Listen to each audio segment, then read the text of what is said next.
আজকে আমাদের যে মূল পার্টটা সেটা হচ্ছে যে আমরা গত ক্লাসে শিখেছি যে ইফেক্ট কন্ট্রোল, অর্থাৎ আমরা যখন এটাকে সিলেক্ট করি দেন ইফেক্ট কন্ট্রোলে যাই এবং এখানে পজিশন, স্কেল এগুলো আমরা দেখেছি। এখন আমাদের কিছু বাকি আছে, যেমন রোটেশন, অ্যাঙ্কর পয়েন্ট, দেন হচ্ছে অপাসিটি। তো আমরা আজকে এটা একটু শিখবো।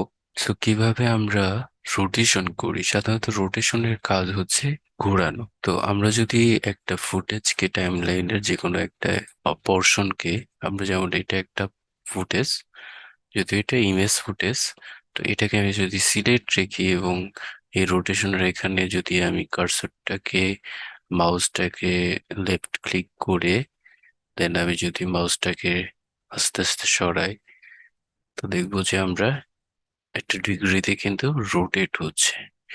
আর বাম দিকে সরাইলে আবার একটা রোটেট হচ্ছে। তো এটা হচ্ছে মূলত রোটেট।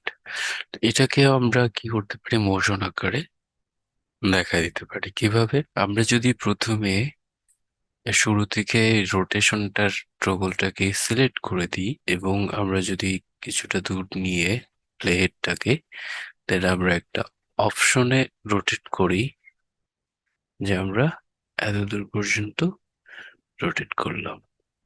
তো কি হবে, আমি যদি পিছন থেকে চালাই, এই যে ঘুরতেছে। তো এটা হচ্ছে রোটেটের কাজ। আমরা বিভিন্ন সময় দেখি যে বিভিন্ন লোগো, বিভিন্ন ফুটেজে ঘুরতে ঘুরতে ছোট হয়ে যাচ্ছে, ঘুরতে ঘুরতে ধীরে ধীরে বড় হচ্ছে। আমরা সেটাও কিন্তু এখান থেকে করতে পারবো। তো আমরা প্রথমে আহ, একটা একটা করে শিখছি, পজিশনে স্কেল আলাদা আলাদা করে শিখছি। একটা সময় কিন্তু আমরা একসাথে সবগুলো করে দেখাবো একটা প্রজেক্টে। তো এরপরে হচ্ছে অ্যাঙ্কর পয়েন্টটা হচ্ছে এমন যে আমি কোনো একটা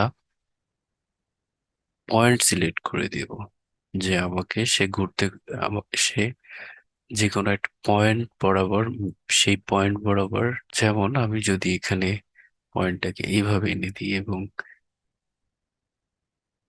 আমরা যদি শুরু করি, এই যে, অর্থাৎ সে কিন্তু দেখা যাচ্ছে যে এটা যদি আমি অফ করে দিই তাহলে একরকম, অর্থাৎ সে কিন্তু ঘুরে এদিক থেকে এসে একটু বাম দিকে আসছে। তার মানে বোঝা যাচ্ছে যে এটা অ্যাঙ্কর পয়েন্ট সাইডটাকে চেঞ্জ করে নিয়ে আসতেছে। আবার যদি আমি এটা অফ করে দিই তখন কিন্তু সে আর চেঞ্জ হবে না।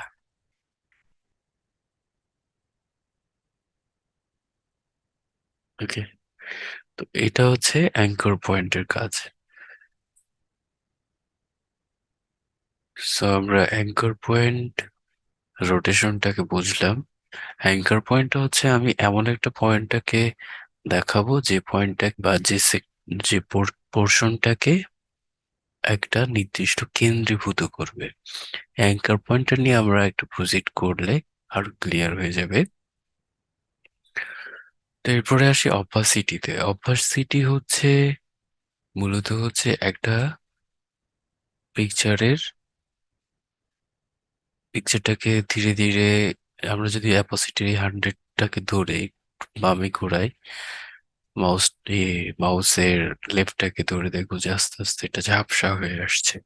তো এটা মূলত হচ্ছে অপাসিটির কাজ। তো আমরা চাইলে অপাসিটির মাধ্যমে কিন্তু একটা মোশন ক্রিয়েট করতে পারি। কিভাবে, আমরা রোটেশনটাকে একটু অফ করে দিই, সেম অপাসিটির এখানে আমি টগলটা ক্লিক করলাম এবং কিছু দূর নিয়ে ক্লিক করলাম এবং এটাকে আমি জিরো করে দিলাম, অন্ধকার করে দিলাম। করে আমি কিছু দূর প্লেটটা নিলাম এবং তারপরে এটাকে 100 করে দিলাম। এখন দেখা যাবে যে সে আস্তে আস্তে জিরো থেকে, অন্ধকার থেকে আলো দিকে যাচ্ছে। ওকে, আর একটু আমি যদি এটাকে ফুল করে দিই বা যত দূর করবো সে ততটা ধীরে ধীরে আলোকিত হবে। তো এটা হচ্ছে একটা, আমরা পজিশনটাকেও,